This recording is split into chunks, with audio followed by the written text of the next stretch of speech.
Monitor. Coming up, the U.S. recognizes the choices between reform and unrest in Arab Spring nations. The greatest single source of instability in today's Middle East is not the demand for change, it is the refusal to change. Women's rights are unclear in a post-Gaddafi Libya.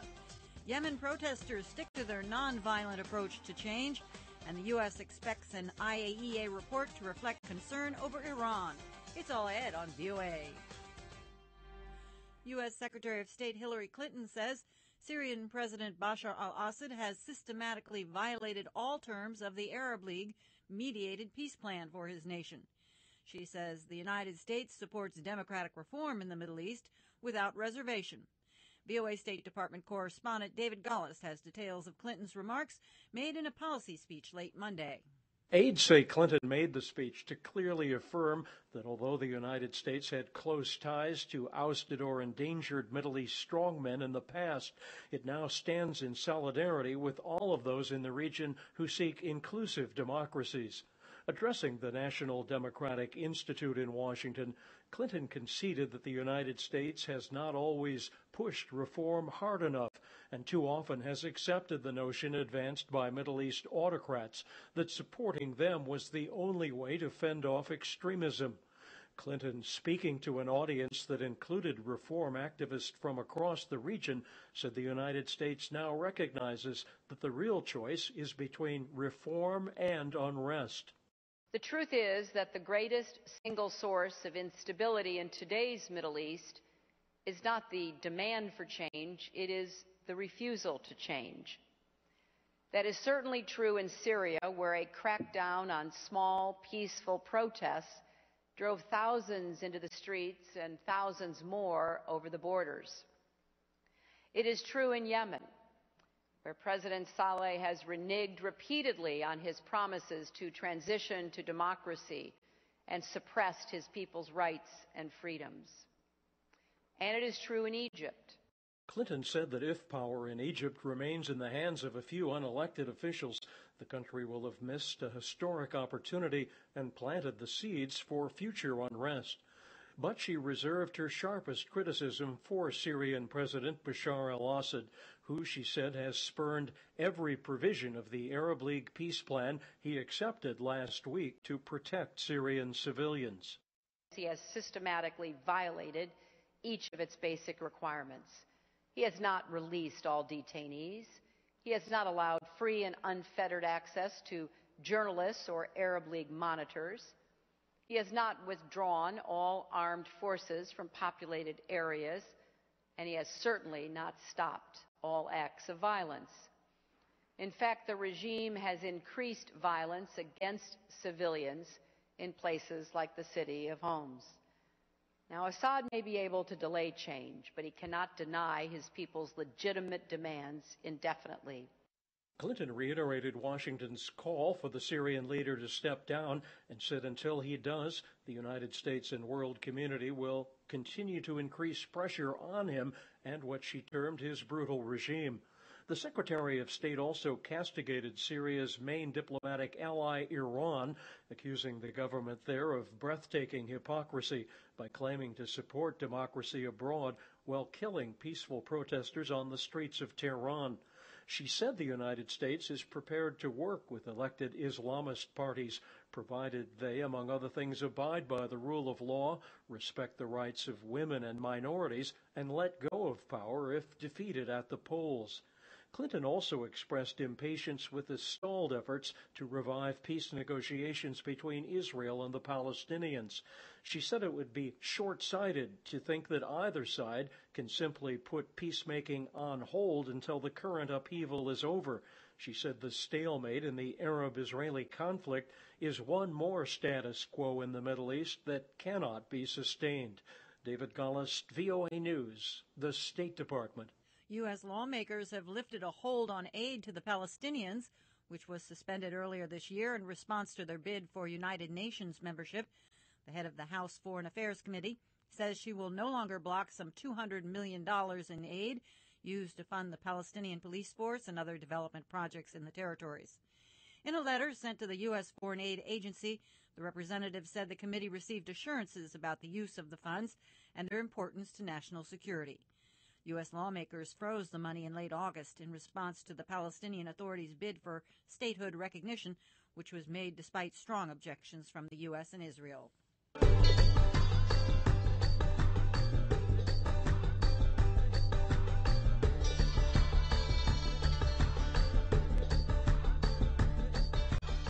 As Libya heads toward elections, there are Western concerns its new government could move towards conservative Islam and limit the rights of women.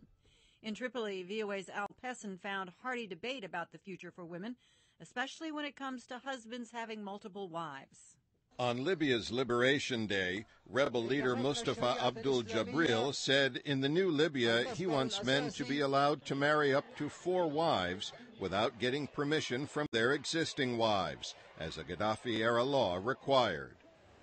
That raises concerns in the West and among some Libyans, but many Libyans take the announcement in stride, including unmarried 19-year-old university student Zakia Hassan. If you get married and your husband decides to take a second wife, is that okay with you? What's the problem? No problem? No problem. What if you are the second wife? Is that okay? Okay. Yeah? Yes. But other Libyan women express concern.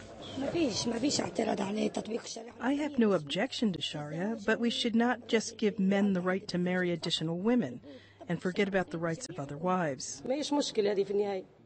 I don't mind men taking multiple wives, but not my husband. Only if I'm sick and can't take care of him. But if I'm okay, no way could I accept that. A man has the right to marry another woman, but he should get permission from his first wife. Libyan lawyer Manal al-Deber, who lived in Britain for 14 years, thinks Westerners are too worried about this aspect of Islam. Everybody's scared of this point, but when you give the man the authority to do it, he will run away from it. Several men indicate she might be right. One wife is just enough. We have many problems, and more than one wife.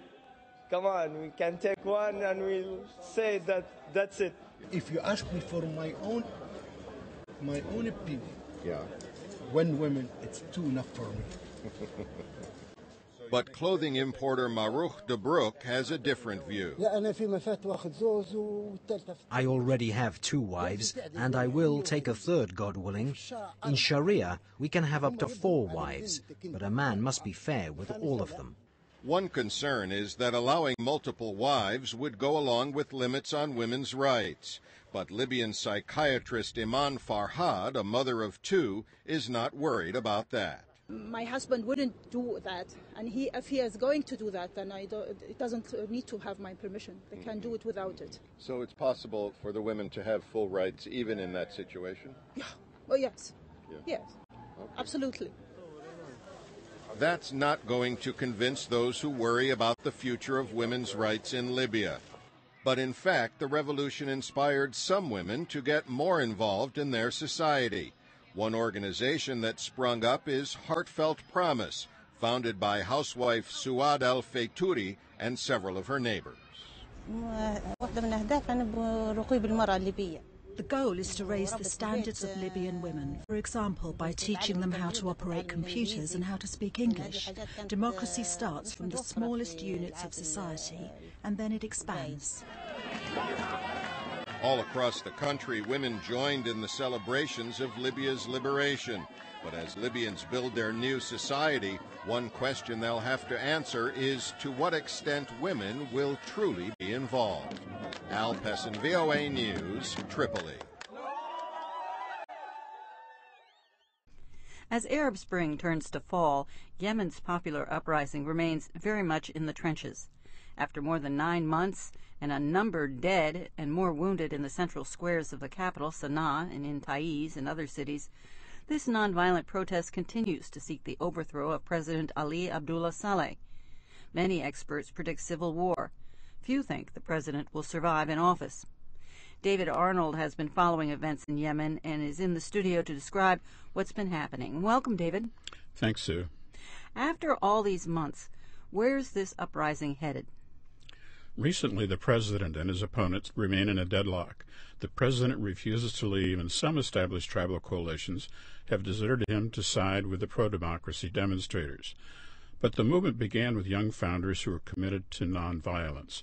I've been talking to a neurosurgeon who joined the action in Change Square in the second week of the protests back in February. He performed triage on a day in March when 36 demonstrators died at the foot of the University of Sana'a Mosque. Dr. Hamza Al-Shargabi has volunteered as a medical doctor working at a field hospital just off Change Square. He soon became a political activist and a blogger.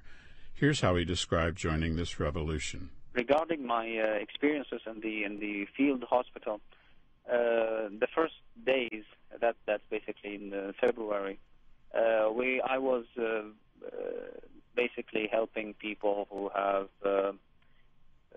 been suffering from clashes, because at those days they were sending thugs to clash with our first lines protecting the Change Square. So basically, I was seeing just arm-to-arm kind of combat injuries. But with time, the Central Security Forces started to jump in, and we saw by mid-February we saw the first victim, the first person who was killed, the first martyr in the square, who was actually killed using live ammunition. And by the time the violence was increasing in intensity and in frequency, until 1 month later, in March the 18th, which witnessed the first massacre in Sana'a per se. And in that particular day, we received in the field hospital about 33, between 33 and 37 people who were actually killed. Like we actually were receiving dead bodies from the square. Dr. Al-Shargabi came to the revolution in Change Square with some previous medical experience in Yemeni conflict. Over a 2-year period as a medical volunteer, he treated the wounded during an insurrection in the Houthi north. He first served there with the Yemeni army, then with Doctors Without Borders. In Change Square, he says he and his colleagues remain committed to nonviolence and to the rightness of their cause. You know what? To be perfectly honest with you, if we decided to be militarily mobilized since the beginning of this, I think we would have got rid of the regime. However, we decided to make it nonviolent because we know the consequences of bearing arms and using being violent would have severe consequences on the long term. It might have been more successful in the short term, but it would have been worse on the long term. The outcome after all of these months of protest is still uncertain, but those who started in Change Square were so determined to follow their nonviolent principles that they told troops from the 1st Armored Division when they chose to stand with the protesters in Change Square, "Sorry, but you'll have to leave your weapons at home." Al-Shargabi says that despite occasional reports to the contrary, the occupants of Change Square have not abandoned those principles. Well, thank you very much, David, for that report. Thank you. That's VOA reporter David Arnold here in the studio with me in Washington.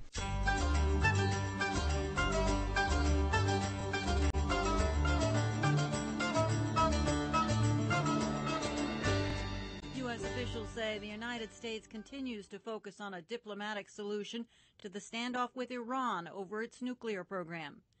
VOA senior White House correspondent Dan Robinson reports on remarks by President Barack Obama's spokesman and the State Department in response to questions about an expected International Atomic Energy Agency report on Iran. Questions about the IAEA report, some details of which have been leaked in advance of its formal submission by the Vienna-based agency, led the White House news briefing. Media reports have focused on some key findings, and Israeli media outlets have reported on intense government and public debate there about a potential preemptive military strike on Iran. A Washington Post newspaper report said Western diplomats and nuclear experts who reviewed the intelligence believe Iran has taken key steps in overcoming technical challenges in developing an atomic weapon with the help of foreign scientists.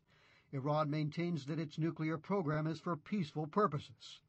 White House Press Secretary Jay Carney said the IAEA report is expected to echo and reinforce concerns about Iran's behavior and its failure to comply with international obligations, adding that international sanctions on Iran have been effective. Carney said the United States continues to pursue a diplomatic approach, but he repeated the long-standing position that no option can be ruled out. He responded this way when asked how Washington would view a preemptive strike by Israel on Iranian nuclear facilities. We are certainly now in a situation that did not exist before, where because of the dual-track approach that this president took and this administration took, it is now clear to the world that the United States is not the issue here. It is Iran. It is Iranian behavior. And that has allowed us to mobilize the international community in a way that hasn't existed in the past, and to come together putting pressure on Iran to change its behavior. Carney had much the same response when asked what President Obama plans to do after the IAEA report is issued and about the effectiveness of sanctions on Iran. At the State Department, spokeswoman Victoria Nuland said the United States and other countries have had preliminary briefings. And I think we've had a sense from the Director General's office of what the report will encompass and some of the places that it might point to difficulties. But again, until the report is finalized, until he briefs it, it's not finished. So I don't want to get ahead of him.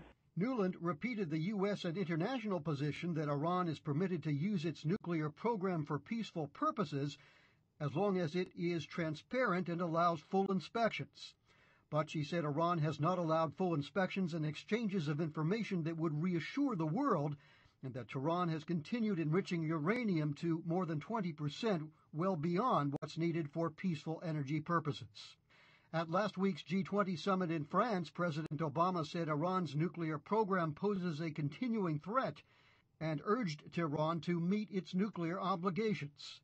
Asked on Monday whether Mr. Obama might make a new statement on the Iranian nuclear issue, Jay Carney only repeated that the president would not comment on the issue before the report is formally released.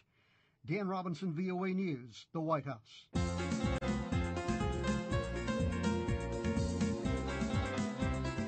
We invite you to listen to our new podcast, Middle East Voices. Just Google Middle East Voices Weekly Podcast. This week, a discussion of the endgame in Syria. An Arab Spring revolutionary shares his story, and the funniest jokes from the uprising in Egypt's Tahrir Square. Just Google Middle East Voices Weekly Podcast. Experts from 14 African countries are examining ways to encourage a market revolution that promises to boost incomes of the 7 out of 10 Africans who make their living from agriculture. VOA's Peter Heinlein in Addis Ababa reports commodity exchanges are being promoted as a key to lifting Africa out of chronic poverty. An information revolution is changing the face of African agriculture.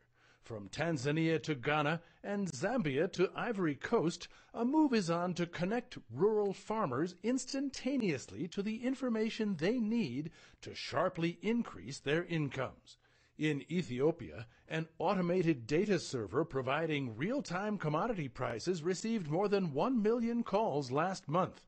The data server has been an increasingly important tool for the country's farmers since the Ethiopian Commodity Exchange opened nearly 3 years ago. ECX founder and chief executive Eleni Gabrimadin says access to price information allows farmers to maximize profits. If farmers can get the same information about the national market trends that well-established and endowed exporters and processing farms have, then that changes the way the game is played. The share of the final export price that now goes back to the farmer has gone up from something like 38% to close to 70%. She says the commodity exchange is already doing 10 to 20 times more volume than stock exchanges in much more developed economies such as Ghana and Tanzania. Gabrimadin's brainchild is attracting worldwide interest, but no place greater than in Africa, where the vast majority of people earn their livelihood from agriculture. Government ministers and experts from across the continent are in Addis Ababa this week to see if the Ethiopian model could work in their countries. The gathering is sponsored by the ECX and the UN Development Agency. UNDP country representative Eugene Owusu says commodity exchanges are creating a silent revolution in Africa. When one looks at it through the lens of economic transformation and economic development, I truly believe that Africa as a continent is on the cusp of a transformational development. And there is a role for commodity exchanges in accelerating transformational development. Owusu says his own country, Ghana, is sending a ministerial-level delegation to this week's meeting. Also attending will be a group of farmers from Malawi who are in the process of setting up an exchange based on the Ethiopian model. But Gabri Maden is already thinking of the next step, an exchange linking all African exchanges to further improve market efficiencies. This is where we're heading in Africa. If you look at the backdrop of Africa's presence on the global market, we have been losing ground. Africa's share of the global market has been declining over the last 20 years, and our food import bill has been rising. So that if we think of how to harmonize, we will leverage each other's national markets to have a much stronger presence on the international market. Gabri Maden envisions the day when reference markets for African products such as cocoa, now based in places like London and Chicago, will return to African nations like Ivory Coast, the world's largest cocoa producer. This week's meeting is attracting a stellar crowd of African policymakers, as well as investors, development institutions, technology companies, and the U.S. Securities and Exchange Commission. Peter Heinlein, VOA News, Addis Ababa. Now for our weekly poll feature. Joining me is our Middle East online editor, Yuri Hiltaichuk, to sum up our last topic and share the results. What do you have for us today, Yuri? Yes, hi, Susan. Last week, UNESCO member countries voted to accept the Palestinians into the UN body.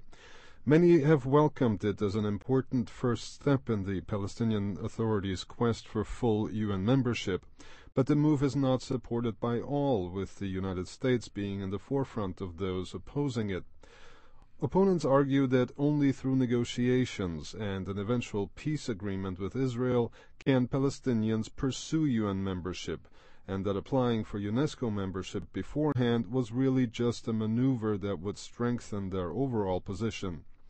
Well, our poll numbers show that the majority of our voters, more than 57%, sided with those UNESCO countries which voted in support of Palestinian membership in the UN body, and that 37% were opposed to it. 4% were undecided, and these numbers are based on more than 1,800 votes that we received, and as always, I need to stress that this poll is not scientific. So what are we going to be asking this coming week? According to the latest UN figures, the number of those killed in the unrest in Syria has now surpassed the 3,500 mark. This occurred on the heels of the Syrian government agreeing to an Arab League brokered deal to stop its crackdown against protesters. So we would like to ask poll participants how sincere they think the Syrian regime was when it agreed to the deal. And anybody can weigh in by casting their vote on our site, voanews.com/me. Again, that's voanews.com/me. And we'll meet here again in a week with the results. Well, thank you very much, Yuri. My pleasure, Susan. That's our Middle East online editor, Yuri Hiltaichuk, here in the studio with me.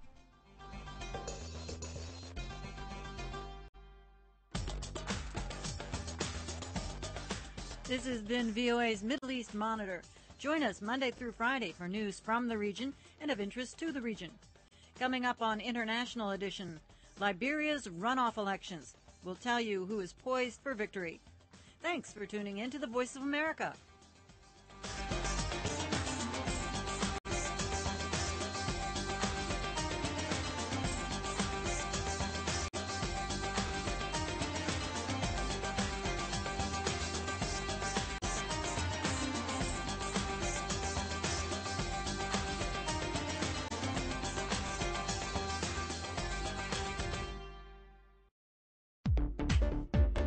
For more on the stories you've heard on our radio programs, visit our website at voanews.com.